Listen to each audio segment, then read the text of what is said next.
It's inevitable, but if you plan accordingly, it can be a whole lot easier on your loved ones when you pass. Especially when it comes to your finances and any inheritance you might leave behind. Our certified financial planner, Andrea Cave from Preferred Financial Group, joining us this afternoon to talk. This is a difficult topic for a lot of people to get into. The one topic I want to cover specifically are qualified or retirement accounts, individual retirement accounts, or plans with an employer like a 401k.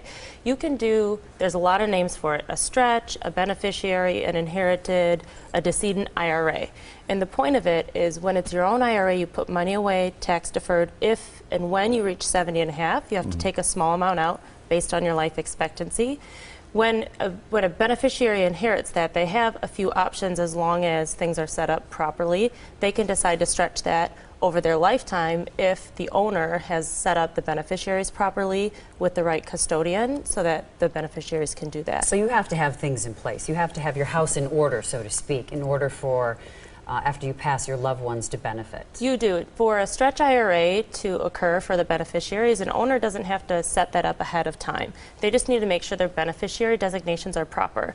Often in a first meeting with people, I'll call all of the companies where they have accounts and make sure they have not only a primary beneficiary but a contingent beneficiary as well, and make sure that it's named as a person. Often people will do estate planning and name a trust as the beneficiary, and that's not always the best practice. It can get a little sticky that way. Only two things certain in this life, death and taxes. This is the time where they kind of come together. I mean, what do you have to think about to ease that tax burden at this point on your loved ones? People choose differently. For example, if you both inherited an IRA, one of you may decide you want to take it all out, and the other may decide to stretch it. To give you an example, if you're 40 years old and you inherit let's say a $100,000 IRA, you can, if you don't elect a stretch, you have to have all $100,000 out of that account within 5 years' time. And that can be a really monstrous tax burden for somebody in 1 year or over 5.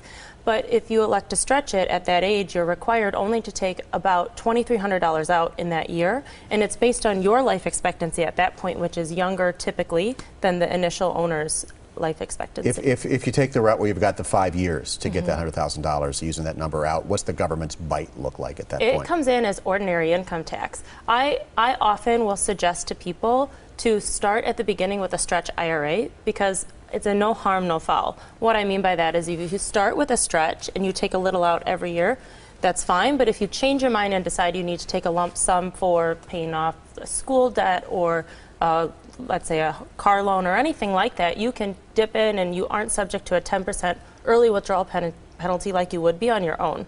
So there's no withdrawal penalty, but it's your ordinary income taxes, and sometimes the retirement accounts tend to be some of people's largest assets, so it might be a very large tax bill on top of your ordinary taxes, which can screw up deductions and really kind of get you in a sticky situation. There's a lot to know, so either figure it out or get someone like you to help out would be the best advice. While you're here, Powerball, annuity or lump sum?